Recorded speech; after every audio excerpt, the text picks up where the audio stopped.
ذرا دور جا کے کریو، سنا ہے بڑی گندی بو آتی ہے، گندا خون اور گندا گوشت جلنے سے۔ انہوں نے حقارت سے کہا اور پلٹ گئے۔ مولک اور رانا صاحب کے حکم بردار گھسیٹ کر گاؤں سے باہر لے گئے۔ اسے ببول کے ایک جھاڑ کے ساتھ باندھ دیا گیا۔ مولا چیختا رہا، رحم کی بھیک مانگتا رہا، مگر وقت آخر کی توبہ تو خدا کی بارگاہ میں بھی قبول نہیں ہوتی۔ اس پر مٹی کا تیل چھڑکا گیا، وہ سر سے پاؤں تک شرابور ہو گیا۔ اس وقت تک غلاموں کا ایک غول اس عورت اور اس کی بیٹی کو گھیر کر لا چکا تھا۔ وہ رو رہی تھی، چلا رہی تھی اور فریاد کر رہی تھی۔ وہ شرعی اور قانونی طور پر شوہر نہ سہی، سوتیلا باپ نہ سہی، ایک اچھا آدمی تو تھا جس نے انہیں پناہ دی تھی اور آسرا فراہم کیا تھا۔ انہوں نے بھڑکتے شعلوں میں مولے کی ہر چیخ سنی، پھر خاموشی چھا گئی اور فضا میں صرف سرسراتے شعلوں کی صدا باقی رہ گئی۔ پھر وہ بھی نہ رہی۔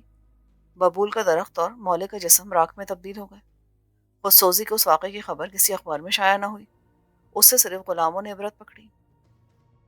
دوسرا واقعہ بھی اتنا ہی عبرتناک اور اسی سے ملتا جلتا تھا۔ ایسی غیرت میں آ کے غلام نے آقا پر قاتلانہ حملے کی جسارت کی تھی۔ وہ تو عین وقت پر ایک جانثار اپنی گردن کٹانے کے لیے سامنے آ کے قربان ہو گیا، ورنہ اس کی کلہاڑی کے وار سے رانا صاحب کا سر عزیز کہیں جا کے گرتا اور دستار خود اپنے لہو سے داغدار ہو کے قدموں میں پڑی ہوتی۔ اس باغی کو فی الفور سزائے موت دے دی گئی۔ اسے گاؤں کے چوک میں پھانسی پر لٹکا دیا گیا۔ اس کی لاش نشان عبرت بنی 2 دن تک وہاں لٹکتی رہی۔ تیسرے دن مجرم کی بوڑھی ماں زاروں قطار روتی ہوئی رانا صاحب کے قدموں میں گر گئی تو لاش کو اتار کے دفنانے کی اجازت اس شرط پہ دی گئی کہ اسے گاؤں سے 10 کوس کے فاصلے پر گاڑا جائے۔ اگلے دن رانا صاحب کے علم میں یہ بات لائی گئی کہ مجرم کے جنازے میں فلاں فلاں نے شرکت کی اور گاؤں کی مسجد کے مولوی نے نہ صرف اسے غسل اور کفن دیا بلکہ اس کی نماز جنازہ بھی پڑھائی۔ رانا صاحب نے مولوی صاحب کو فوراً طلب کر لیا۔ اوئے ملا، غسل اور نماز جنازہ تو ہوتا ہے انسانوں کے لیے جن کو عزت کی موت نصیب ہو، نمک حرام کتوں کے لیے نہیں۔ مولوی کی کوئی دلیل کام نہیں۔ جنازے میں شریک ہونے والوں کو تو معافی مل گئی، مگر مولوی کی داڑھی مونچھیں اور بھویں مونڈ کر اور منہ کالا کر کے گدھے پر الٹا بٹھانے کے بعد گاؤں کی گلیوں میں پھرایا گیا اور گاؤں بدر کر دیا گیا، اس وارننگ کے ساتھ کہ دوبارہ اس کی شکل نظر آئی تو اس کا جنازہ نہیں ہوگا۔ کاسو کی بیوی کے سنائے ہوئے واقعات جتنے ناقابل یقین تھے اتنے ہی لرزہ خیز بھی تھے۔ اس نے جو کچھ بتایا اپنی زبان میں بتایا تھا، اس کو جیسا میں نے چشم تصور سے دیکھا اور محسوس کیا یہی تھا۔ اس نے حقائق میں نہ کمی بیشی کی اور نہ رنگ آمیزی، میں نے اسے صرف اپنے قلم کی زبان سے بیان کر دیا۔ جب کاسو کی بیوی خاموش ہو گئی تو فضا بہت بوجھل تھی، فریال باقاعدہ آنسو بہا رہی تھی۔ خود راجا کسی سوچ میں ڈوبا ہوا تھا اور میں کوشش کر رہا تھا کہ جذبات کی رو میں نہ بہتے ہوئے کوئی فیصلہ کر سکوں۔ بالآخر میں نے کہا، میری کچھ سمجھ میں نہیں آتا کہ ان حالات میں تمہاری کیا مدد کی جائے۔ آپ تو سب کچھ کر سکتے ہیں نواب صاحب، آپ اناڑی نہیں ہیں۔ دیکھو، جو واقعہ تم نے سنا ہے ان سے یہ ثابت ہوتا ہے کہ تمہاری مدد کرنے سے الٹا تمہیں نقصان ہوگا۔ راجا نے میری تائید کی۔ رانا پولیس کے سامنے تو کچھ بھی نہیں کرے گا، اخبار والوں کے سامنے الٹا ہم پہ گرجے گا کہ آپ لوگ کیوں میری کردار کشی پر تلے ہوئے ہیں، ہمیں دشمنوں کو ایجنٹ قرار دے گا جو اس کے خلاف سازش کر کے اسے نقصان پہنچانا چاہتے ہیں۔ جب یہاں کچھ بھی نہیں ہوگا اور جن کو ہم نے بڑی کوشش سے بلایا ہوگا وہ ہماری بے وقوفی پر ہنستے چلے جائیں گے تو رانا وہی کرے گا جو اسے کرنا ہوگا۔ میں نے کہا، تمام زندگی کی ذمہ داری ہم کیسے لے سکتے ہیں؟ آخر کو تم نے یہی رہنا ہے بعد میں بھی۔ عورت کی نظریں مجھ پر ٹھہر گئیں۔ نہیں نواب صاحب، میں یہی فیصلہ کر کے آئی تھی، مجھے بعد میں رانا کی غلامی میں نہیں رہنا۔ آپ کاسو کو بچا لو، پھر ہم ساری زنجیریں توڑ کے آ جائیں گے آپ کی پناہ میں۔ میری پناہ میں؟ میں چونکا، کیا آپ ہمیں پناہ نہیں دے سکتے نواب صاحب؟ آپ بھی ڈرتے ہو رانا سے؟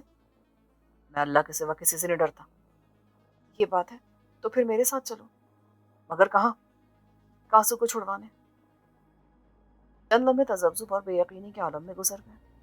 میں نے، راجا نے اور فریال نے نظروں میں ایک دوسرے سے سوال کیا کہ کیا خیال ہے، کیا اس عورت کے لیے کچھ کیا جا سکتا ہے، کیا اس کی بات قابل غور ہے؟ راجا بولا، کاسو ہے کہاں؟ رانا کی قید میں، مجھے معلوم ہے۔ وہ تو ٹھیک ہے، مگر ہم اسے چھڑائیں گے کیسے؟ میں آپ کو لے کر چلوں گی نواب صاحب، راستہ مجھے معلوم ہے، میں نے وہ جگہ دیکھی بھی ہے۔ کاسو کو انہوں نے کوٹری میں بند کر رکھا ہے، اپنی حویلی کے اندر، اور تم چاہتے ہو کہ ہم حویلی پر چڑھائی کر دیں؟ نہیں نواب صاحب، جہاں رانا کے گھوڑے باندھے جاتے ہیں وہاں پر ہے وہ کوٹری، حویلی کے پیچھے۔